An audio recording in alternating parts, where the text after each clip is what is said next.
अगर मैं गलत हूं तो टोकिएगा, अगर मैं गलत व्याख्या कर रहा हूं तो टोकिएगा। इतना समय लेके आपको कादो कीचड़ में खड़ा करके मुझे गलत कहने का अधिकार नहीं है। मुझे टोकिएगा अगर मैं गलत हूं।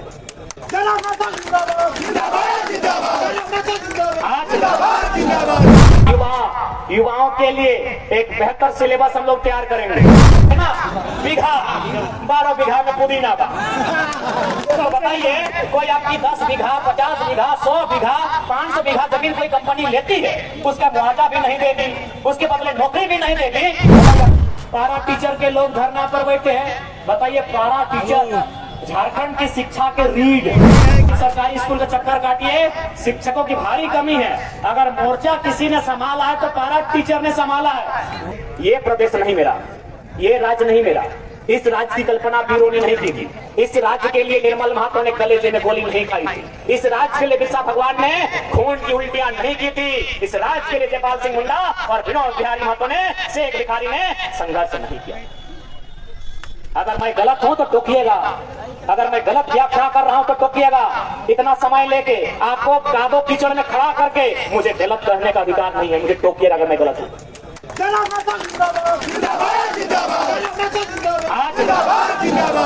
इसलिए हम लोग पहले ही कह रहे हैं, सरकार में अगर हम लोग आते हैं तो सबसे पहले जमीन की हिफाजत करेंगे। क्योंकि मैं किसान का बेटा हूं, चासा घर का बेटा हूं, मेरा मानना है सबसे सर्वोपरि जमीन होता है, जमीन से ऊपर कुछ नहीं होता है। इसलिए हम लोग सबसे पहले जमीन की हिफाजत करेंगे। दूसरा बात, युवाओं के लिए एक बेहतर सिलेबस हम लोग तैयार करेंगे। हम लोग सिलेबस भी सरकार तय करेगी और परीक्षा की तारीख भी कैलेंडर में सरकार सेट करेगी। आज देखिए सिलेबस को लेकर हमारे भाई लोग आंदोलन कर रहे हैं। उनका तर्क है कि झारखंड का सिलेबस ऐसा लग रहा है मानो ये यूपीएससी का सिलेबस है। सही बात। स्टेटमेंट इस भारत देश के एक सम्मानित व्यक्ति का है, डॉक्टर विकास दिव्यकीर्ति, जिन्होंने 23 साल की उम्र में आईएएस की परीक्षा को क्रैक किया था कि झारखंड का सिलेबस लगता है यूपीएससी का सिलेबस। क्यों सवाल उठता है, क्यों? ना झारखंड ही है जो चारागाह है, जहाँ की सीटों को, जहाँ की नौकरियों को धड़ल्ले से बेचा जा सकता है। बंगाल में आप नौकरियों को नहीं दे सकते हैं क्योंकि वहाँ बंगला भाषा अनिवार्य है। उड़ीसा में आप नौकरियों को नहीं दे सकते हैं, वहाँ उड़िया भाषा अनिवार्य है। ये झारखंड है भैया, ये बाबा जी का ढाबा है। लुटते रहिए, लुटते रहिए, लुटते रहिए। ये झारखंड बाबा जी का ढाबा है। इसीलिए सिलेबस, चूंकि जो लोग परीक्षा में बैठ भी जाएंगे वो सिलेबस के अकॉर्डिंग परीक्षा को क्रैक नहीं कर सकते। क्यों? झारखंड के बच्चे तैयारी कैसे करते हैं? वो खेती बाड़ी भी करते हैं, माता पिता के कामों में हाथ भी बटाते हैं, परिवार का बोझ भी उठाते हैं और परीक्षा की तैयारी करते हैं। चलिए बीएड करने वाली गांव की बेटी की जानकारी लीजिए आप, क्योंकि बीएड करने के बाद वो शिक्षक बनती है, शिक्षिका बनती है। बीएड करने वाली किसी बहन जो गांव से करती है उसकी जानकारी लीजिए। वो सुबह उठ रही है, सास ससुर की सेवा करती है, अगर छोटा बच्चा है तो उसको नहाना धुलाना सारा काम करती है, पति को ऑफिस के लिए भेजती है, अगर कहीं काम करने के लिए ज्यादा टिफिन भर के देती है, उसके बाद वो बीएड खोले जाती है। गांव की 90% बीएड करने वाली लड़कियों की कहानी है। वो जिस हाल में तैयारी करती है उस हाल में पटना में जो बैठ के बहन तैयारी कर रही है मुकाबला नहीं होगा। इलाहाबाद में जो सिलेबस की तैयारी कर रही है हमारी झारखंड की बेटी मुकाबला नहीं कर पाएगी। विषय को समझिए। इसीलिए सिलेबस को जानबूझ के मोटा किया जाता है ताकि हमारे साथ आराम से धोखाधड़ी हो सके, हमारे साथ छल हो सके। और सिलेबस तय कौन करते हैं? एक सवाल आता है, झारखंड में कोई भी मिनिस्टर, हमें लगता है 1-2 हैं, जैसे doctor Lambodar Mahto PhD holder हैं, doctor Rameshwar Rao PhD holder हैं, और 2-3 लोग पढ़े लिखे हैं जो मास्टर्स की उपाधि लिए हैं या फिर अच्छा पढ़ाई लिखाई किए हैं। लेकिन जो कैबिनेट में बैठे हैं, जो मंत्रिमंडल को संभाल रहे हैं, आप उनके क्वालिफिकेशन को गौर कीजिएगा। 50% जो मंत्री हैं वो नॉन मैट्रिक है, यानी सिलेबस वो तय करेंगे नहीं, सिलेबस तय करेंगे आईएएस। बताइए कितने रांची के आईएएस है, कितने धनबाद के आईएएस है, कितने गुमला के आईएएस है? आईएएस तो हैं झारखंड के। वो क्या करेंगे? ना एक रास्ता छोड़ के जाएंगे जिस रास्ते में लोग चोरी छिपे आ सके। आप सचिवालय चले जाइए, एक गैर झारखंडी ने कहा था, कोई कैलाश यादव जी करके हैं, सही कहा था कि सचिवालय 80% गैर झारखंडियों के कब्जे में है। कहां से आपके लिए बात होगी? इसलिए आज आप इस बात की आपको चिंता कीजिए। बहुत सेंट्रल यूनिवर्सिटी ने 510 एकड़ जमीन हमारा लिया, कांके के पागल खाने में जमीन हमारा गया, कैंसर हॉस्पिटल में जमीन हमारा गया, रीन पास में जमीन हमारा गया। इसी प्रकार यदि यूपी बिहार और एमपी वालों का जमीन कोई कंपनी ले और उन्हें लात मार के भगा दे और तमिलनाडु वालों को, कर्नाटक वालों को अगर नौकरी में लेकर आए तो बिहार यूपी एमपी वालों बताइए आपको तकलीफ होगा कि नहीं होगा? एक लाइन में उत्तर नहीं।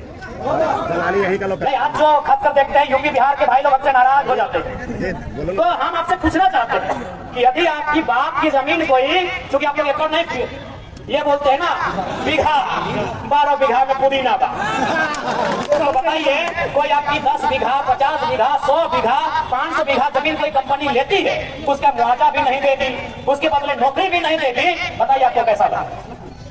मैं ये संदेश विशेषकर यूपी बिहार के लोग हमेशा देखते हैं, 2-4 बार से मुंह फुला कर रहते हैं। मैं उनको कहूंगा, साफ कहूंगा, मीडिया के माध्यम से कहूंगा कि यदि आपकी बपोती जमीन, जैसे हमारी जमीन आज लूट ली जा रही है ऋण पास के नाम में, उद्योग के नाम में, यूनिवर्सिटी के नाम में, कंपनी फैक्ट्री के नाम में, यदि आपके बाप की जमीन 10 बीघा 12 बीघा लूट ली जाती और बदले में आपको नौकरी भी नहीं, आपको पैसा भी नहीं और बाहर के लोगों को लाके नौकरी देती, बताइए आप क्या बोलना चाहते हैं? आप दिल में हाथ रखिए और बोलिए कि हमको स्वीकार है, हम लोग भी स्वीकार करेंगे। अरे ये तो गनीमत है, ये झारखंड में है, ये यूपी बिहार में होता तो हमको लगता है 100% वही लोग रखते हैं। देखिए मेरे भाइयों, जो यूपी से हैं, बिहार से है, बंगाल से है, विषय को समझिए। हमारी लड़ाई किनसे है, किस विचारधारा से है, सिस्टमेटिक कहाँ हमारी लड़ाई है, समझिए। बाकी अगर आप बात करते हैं तो ईमानदारी से बोलिए, आप जिस जमीन पे रहते हैं, जहाँ घर बनाए हैं, वो जमीन हमारी, आपके बच्चे जिस स्कूल में पढ़ते हैं वो जमीन हमारी, आप जहाँ नौकरी करते हैं वो जमीन हमारी, आपका जहाँ दुकान है वो जमीन हमारी। कब आपसे हमारी लड़ाई है भाई? हमारी लड़ाई उस सिस्टम से है जो हमारे साथ गलत व्यवहार कर रहा है। इसे समझ को लगता है 1 दर्जन गांव भी स्थापित हुए होंगे। मंत्री का आवास बन रहा है 6 करोड़ में। धुरवा डैम, गेतलसुट का डैम, पतरातू का डैम, कांके का डैम, अरे एक डैम बनने में 10 गांव मेरा स्थापित हुआ है। और आज अगर हम अपना अधिकार मांग रहे हैं, ये बाहरी भित्री कहां से आ गया भाई? नहीं बताइए, पटना में कितना लोग हम लोग का जबरन जमीन कब्जा करके घर बनाया? में कितना लोग गोली मार के जमीन लिया है? मनरेगा कर्मी धरने पर बैठे हैं, सहिया कर्मी धरने पर बैठे हैं, झारखंड के जो पारा स्वास्थ्य कर्मी है धरने पर बैठे हैं, जल सहिया धरने पर बैठी है, आंगनबाड़ी की सहिया सेविका धरने पर बैठी है। तो मौत कौन मना रहा है? सहायक पुलिस कर्मी धरने पर बैठे हैं। कोई राजभवन में धरना पर बैठा है, कोई विधानसभा के सामने धरना पर बैठा है, कोई मुख्यमंत्री के आवास धरने पर बैठा है, कोई मोराबादी के मैदान में धरने पर बैठा है। तो सवाल ये है कि सब लोग धरने में बैठे हैं, तो इस राज्य की खनिज संपदाओं को लूट लूट के मौत कौन कर रहा है? और याद दिलाए क्या बीजेपी वालों की हमें नेतृत्व नहीं है? 1757 मालूम है? बैटल ऑफ पलासी, बंगाल, अंग्रेजों ने दम भर के पीटा, लोगों ने घुटना टेक दिया। 7 साल बाद बैटल ऑफ बक्सर 1766, इस बार बिहार, अंग्रेजों ने पीटा, लोगों ने घुटना टेक दिया। और 5 साल बाद आए झारखंड, चुहाड़ आंदोलन, अंग्रेजों खदेड़ के बाहर कर दिया। जब बात करते हमें नेतृत्व नहीं है, हमें शौर्य नहीं है, हमें पराक्रम नहीं है। अरे आपने हमारे पराक्रम को भ्रष्ट करने का काम किया, जानबूझ के किया। आपने हमारे पराक्रम को भ्रष्ट करने का काम किया है, आपने हमारे शौर्य को सुस्त करने का काम किया है। नेतृत्व की कोई कमी नहीं है, लेकिन आपकी नजर हमारे खनिजों पर है। और आप जानते हैं अगर झारखंड आगे बढ़ेगा तो खनिजों में आपका प्रभाव घटेगा। यह तो मालूम है कि अगर झारखंड आगे बढ़ेगा तो खनिजों में आपका प्रभाव घटेगा। इसलिए आपने कि कोई फिर जयपाल सिंह मुंडा ना बन रहा है, आपने नेतृत्व करने ही नहीं दिया। आपने नेतृत्व किसे दिया? संजय सिंह, जिसका ना बाप का ना दादा का पसीना टपका है। संजय सेठ, जिसका बाबूजी का एक हिस्सा जमीन कोई कंपनी फैक्ट्री में न नगरी के हत्याकांड में गया है। नगरी में तो गोली मार दी आप जमीन लेने के बदले। जिसका जमीन आईटीबीपी में नहीं गया है, आपने आईटीबीपी बना दिया, बनाई अच्छी बात है, लेकिन जमीन का पैसा कौन देगा? उसको आपने सांसद बनाया, मंत्री बना दिया। अरे साफ शब्दों में कहिए कि आज अब आप लोग केवल अपनी वोट की राजनीति कर रहे हैं।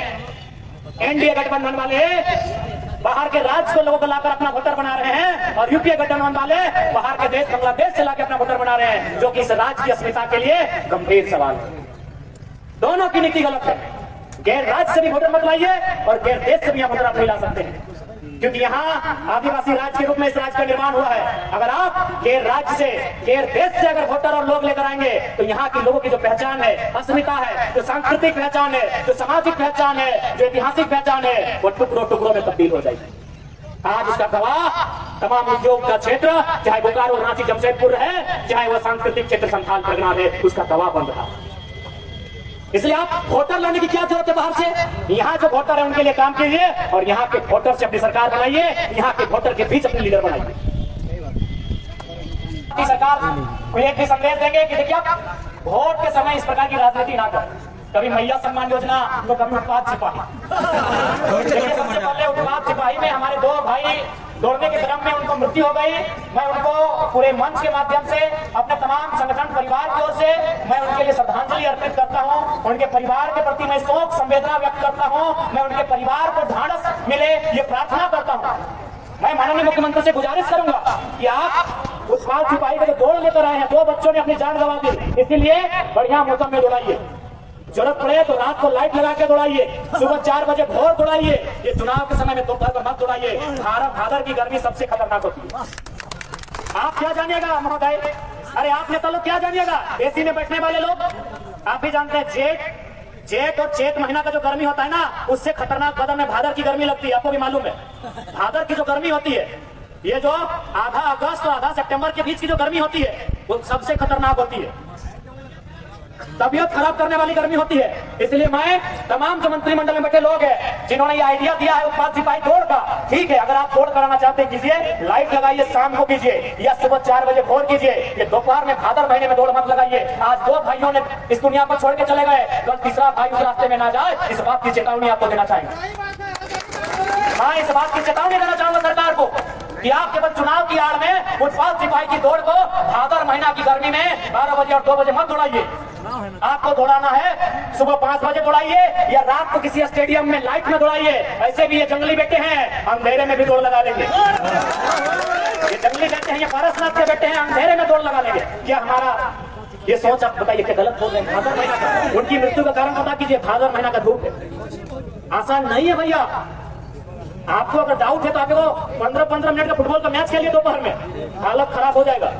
15-15 मिनट का एक फुटबॉल का मैच खेलिए, आपका हालत खराब हो जाएगी। भादर महीने की गर्मी है, ये भादर महीने की गर्मी है। मुख्यमंत्री महोदय, तमाम विधायक, सांसद, भादर महीने की गर्मी है। आप क्या समझोगे, घंटा बुझोगे एसी में रहने वाले, पंखा का हवा खाने वाले? इसलिए मैं आग्रह करूंगा उत्पाद सिपाही का अगर दौड़ बचा है तो समय में परिवर्तन किया जाए। मैं दौड़ के खिलाफ नहीं हूं, मैं युवाओं के भविष्य के खिलाफ नहीं हूं, लेकिन उनकी जिंदगी को नुकसान होगा मैं उसके खिलाफ हूं। इसलिए समय में बदलाव कीजिए, या तो सुबह या तो शाम का मौसम चुनिए। भादर महीने की गर्मी है, इस बात को समझिए। उत्पाद सिपाही का दौड़ समय में बदलाव किया जाए। मीडिया बंधु, मेरे इस संदेश को पहुंचाइए आला कमान तक, हुक्मरान तक। भादर महीने की गर्मी है, अगर उत्पाद सिपाही का दौड़ बचा है तो समय में परिवर्तन किया जाए। सुबह या शाम को दौड़ाया जाए, या तो देखिए जिस दिन मौसम अच्छा लगे उस दिन दौड़ाया जाए।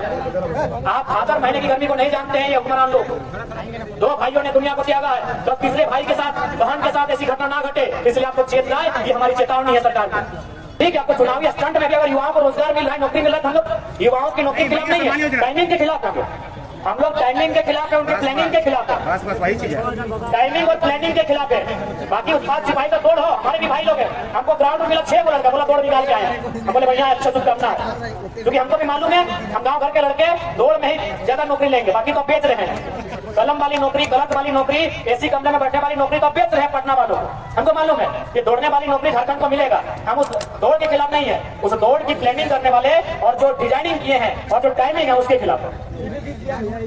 ये भी उत्पाद से बेच दिया, विकल है, बताओ नाम का दौड़ा रहा है। पहले तो ठीक से हम लोग भी लोग अरे सुने थे कि दारोगा का नौकरी बेचता था, एग्जाम का कोई डीएसपी का नौकरी बेचता था।